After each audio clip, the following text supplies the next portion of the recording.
tweet daripada Setiausaha Agung UMNO Ahmad Mazlan, Datuk Ahmad Mazlan, di mana diluluskan pindaan perlembagaan dengan sebulat suara oleh perwakilan dalam Dewan Merdeka PWTC pada petang 15 Mei 2022. Antara perkara yang dipinda ialah Majlis Kerja Tertinggi berhak menangguhkan pemilihan di peringkat Majlis Kerja Tertinggi. Bahagian dan cawangan penangguhan ini tidak boleh lebih daripada 18 bulan dari tarikh pemilihan sepatutnya atau tidak lebih dari 6 bulan selepas diadakan sesuatu pilihan raya umum Parlimen Dewan Rakyat yang mana terkemudian. Dalam perantukan 10.16.2, tarikh pilihan raya umum Dewan Rakyat yang dinyatakan dalam fasal ini bermaksud tarikh mengundi bagi PRU Dewan Rakyat yang dinyatakan dalam RIT yang dikeluarkan mengikut Seksyen 12 Akta Pilihan Raya 1958 atau mana-mana undang-undang yang terpakai, dan juga ada lagi 2 peruntukan di situ. Itu akan kami bawakan di astroawani.com. Profesor Dr. Siva Murugan Pandian, penganalisis politik, bersama dengan kami pada ketika ini. Apa signifikannya perlembagaan UMNO ini? Ramai umum mengatakan bahawa ianya agak teknikal pasal fasal-fasal tertentu, tapi yang kita tahu pemilihan ditangguhkan dan yang diborakkan ataupun dibincangkan, adakah benar ini akan mempercepatkan PRU ke-15? Kerana kalau tak lakukan PRU ke-15, mungkin UMNO akan ada sedikit kerumitan dalam pendaftaran parti dan sebagainya. Bagaimana kita dapat fahami ini, Prof? Ya, pertama adalah pindaan ini penting untuk menyempurnakan hasrat ahli ataupun akar umbi yang telah diputuskan pada Mac yang lalu. Sebab itu tidak mengejutkan, tidak memanjatkan sebulat suara telah meluluskan pindaan tersebut di dalam Perhimpunan Agung UMNO khas hari ini. Yang kedua, ia juga adalah survivalism parti untuk berhadapan dengan PRU ke-15 supaya dapat merapatkan barisan dan tidak lagi berhadapan dengan kepincangan yang berlaku pada 2018, dan juga bagaimana beberapa perpecahan telah berlaku di mana sokong membawa rebah sebelum ini di dalam pemilihan-pemilihan parti.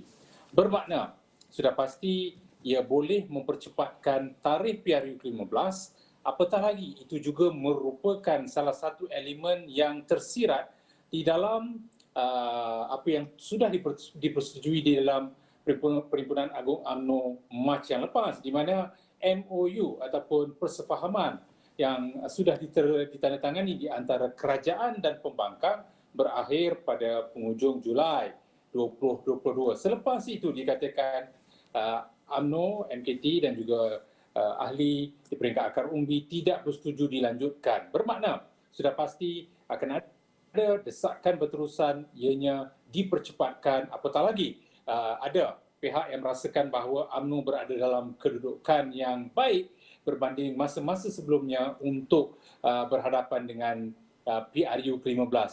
Saya percaya keputusan ini bukan sekadar meminda untuk memenuhi tuntutan perlembagaan, peraturan, undang-undang yang telah menjadi ketetapan Jabatan Pendaftar Syarikat ataupun ROS, tetapi lebih daripada itu sebenarnya ianya juga adalah untuk memastikan kelangsungan parti mendepani cabaran di PRU ke-15, dan juga sudah pasti dalam suasana apabila kita melihat parti di PWTC dikuasai oleh pihak yang berbeza dengan di Putrajaya, sudah pasti ini penting untuk memastikan parti mampu melaksanakan apa yang perlu dilakukan secepat mungkin dan kemudian melihat kepada pemilihan dalam parti. Prof bukan sahaja seorang pemerhati politik, tapi Prof lebih arif menganalisis politik. Sudah pasti kata-kata ataupun kenyataan yang akan dikeluarkan oleh pemimpin-pemimpin UMNO perlu diteliti dengan begitu teliti selepas ini. Akan wujudkah desakan yang lebih kuat selepas ini untuk menetapkan tarikh-tarikh tertentu untuk pilihan raya umum ke-15? Kerana akhirnya nanti akar umbi juga mahu sesuatu untuk buat kerja, jentera perlu digerakkan. Pada pandangan Prof, bila kita agak-agaknya tarikh itu? Ya, sejak kemenangan di PRN Johor, sudah wujud desakan secara berterusan mahukan pilihan raya umum disegerakan. Malahan itu dibawa ke PAU Mac lepas, dijadikan satu ketetapan resmi, dan seterusnya saya percaya selepas ini akan wujud desakan kenyataan agar tidak lagi dilanjutkan dan tidak diulangi kesilapan lepas. Saya jangkakan paling awal pada bulan Ogos September, dan barangkali masa itu adalah selepas berakhirnya MOU Julai 2022.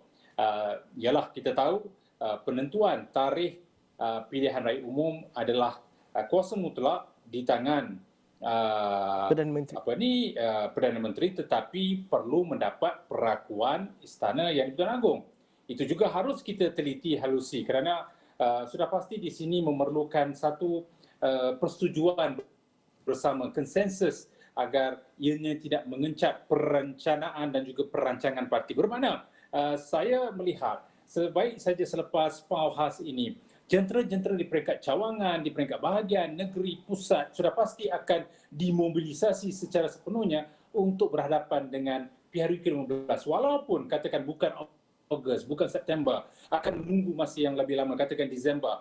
Tapi saya percaya ianya bertujuan tidak mengulangi kesilapan berada dalam satu keselesaan, memastikan kali ini mereka bergerak untuk mempertahankan maruah penjenamaan yang dilakukan. Kita harus lihat UMNO Barisan Nasional seperti singa yang terluka dan juga berdarah sejak 2018. Sudah pasti PRU ke-15 ini penting bagi mereka. Signifikasi daripada apa keputusan yang dibuat dalam EGM ini saya rasakan adalah bertujuan turut untuk menyemarakkan perasaan persediaan rapi berhadapan dengan PRU ke-15 yang sudah pasti kesemua pihak kepimpinan mahu mendesak Perdana Menteri melaksanakan ini secepat mungkin. Apakah ini akan disusuli dengan perbincangan kepimpinan tertinggi 5 orang di dalam parti sebagaimana sudah dipersetujui oleh Perdana Menteri selaku Presiden ketika PAU Mac yang lepas, akan berbincang tarikh tersebut. Dan saya percaya dengan keputusan ini juga akan membawa satu keputusan ke arah tersebut. Tapi sejauh manakah Putrajaya bersedia untuk memberikan laluan kepada PRU ke-15 banyak bergantung kepada Perdana Menteri sendiri. Dan apatah lagi Perdana Menteri sendiri sudah menjadi yang meluluskan apa yang telah dicadangkan oleh seorang lagi naib Presiden, Datuk Seri Khalid Nordin, ke atas usul yang dibawa hari ini. Saya melihat ini adalah usaha untuk memastikan kedua-duanya adalah bersama dalam usul ini. Prof Siva, saya ada setengah minit sahaja lagi, tapi adakah UMNO memberikan satu ruang yang cukup dan juga kuasa yang cukup kepada Perdana Menteri untuk membuat keputusan secara harmoni? Pada pandangan Prof bagaimana?